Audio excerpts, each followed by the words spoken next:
Évangile selon Matthieu, chapitre 18. En ce moment, les disciples s'approchèrent de Jésus et dirent : « Qui donc est le plus grand dans le royaume des cieux ?» Jésus, ayant appelé un petit enfant, le plaça au milieu d'eux et dit : « Je vous le dis en vérité, si vous ne vous convertissez, et si vous ne devenez comme les petits enfants, vous n'entrerez pas dans le royaume des cieux. C'est pourquoi, quiconque se rendra humble comme ce petit enfant, sera le plus grand dans le royaume des cieux. Et quiconque reçoit en mon nom un petit enfant comme celui-ci, me reçoit moi-même. Mais si quelqu'un scandalisait un de ces petits qui croient en moi, il vaudrait mieux pour lui qu'on suspendît à son cou une meule de moulin et qu'on le jetât au fond de la mer. Malheur au monde à cause des scandales, car il est nécessaire qu'il arrive des scandales, mais malheur à l'homme par qui le scandale arrive. Si ta main ou ton pied est pour toi une occasion de chute, coupe-les et jette-les loin de toi. Mieux vaut pour toi entrer dans la vie boiteux ou manchot que d'avoir 2 pieds ou 2 mains et d'être jeté dans le feu éternel. Et si ton œil est pour toi une occasion de chute, arrache-le et jette-le loin de toi. Mieux vaut pour toi entrer dans la vie n'ayant qu'un œil que d'avoir 2 yeux et d'être jeté dans le feu de la géhenne. Gardez-vous de mépriser un de ces petits, car je vous dis que leurs anges dans les cieux voient continuellement la face de mon Père qui est dans les cieux. Car le Fils de l'homme est venu sauver ce qui était perdu. Que vous en semble, si un homme a 100 brebis, et que l'une d'entre elles s'égare, ne laisse-t-il pas les 99 autres sur les montagnes pour aller chercher celle qui s'est égarée? Et s'il la retrouve, je vous le dis en vérité, elle lui cause plus de joie que les 99 qui ne se sont pas égarés.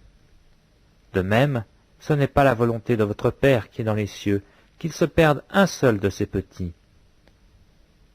Si ton frère a péché, va et reprends-le entre toi et lui seul. S'il t'écoute, tu as gagné ton frère. Mais s'il ne t'écoute pas, prends avec toi 1 ou 2 personnes, afin que toute l'affaire se règle sur la déclaration de 2 ou 3 témoins.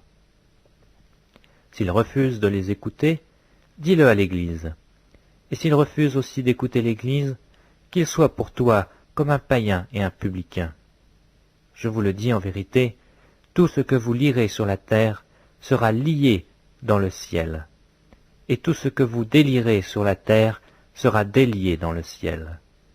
Je vous dis encore que si 2 d'entre vous s'accordent sur la terre pour demander une chose quelconque, elle leur sera accordée par mon Père qui est dans les cieux. Car là où 2 ou 3 sont assemblés en mon nom, je suis au milieu d'eux. Alors Pierre s'approcha de lui et dit : « Seigneur, combien de fois pardonnerai-je à mon frère lorsqu'il péchera contre moi? Sera-ce jusqu'à 7 fois ? » Jésus lui dit : « Je ne te dis pas jusqu'à 7 fois, mais jusqu'à 70 fois 7 fois. » C'est pourquoi le royaume des cieux est semblable à un roi qui voulut faire rendre compte à ses serviteurs. Quand il se mit à compter, on lui en amena un qui devait 10 000 talents. Comme il n'avait pas de quoi payer, son maître ordonna qu'il fût vendu, lui, sa femme, ses enfants, et tout ce qu'il avait, et que la dette fût acquittée.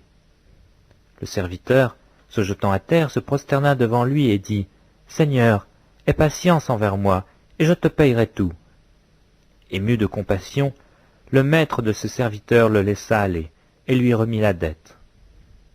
Après qu'il fut sorti, ce serviteur rencontra un de ses compagnons, qui lui devait 100 deniers. Il le saisit et l'étranglait en disant : « Paie ce que tu dois. » Son compagnon, se jetant à terre, le suppliait, disant : « Aie patience envers moi, et je te paierai. » Mais l'autre ne voulut pas, et il alla le jeter en prison, jusqu'à ce qu'il eût payé ce qu'il devait. Ses compagnons, ayant vu ce qui était arrivé, furent profondément attristés. Ils allèrent raconter à leur maître tout ce qui s'était passé. Alors le maître fit appeler ce serviteur et lui dit : « Méchant serviteur, je t'avais remis en entier ta dette parce que tu m'avais supplié. Ne devais-tu pas aussi avoir pitié de ton compagnon, comme j'ai eu pitié de toi ?» Et son maître irrité le livra au bourreau, jusqu'à ce qu'il eût payé tout ce qu'il devait. C'est ainsi que mon Père céleste vous traitera, si chacun de vous ne pardonne à son frère de tout son cœur.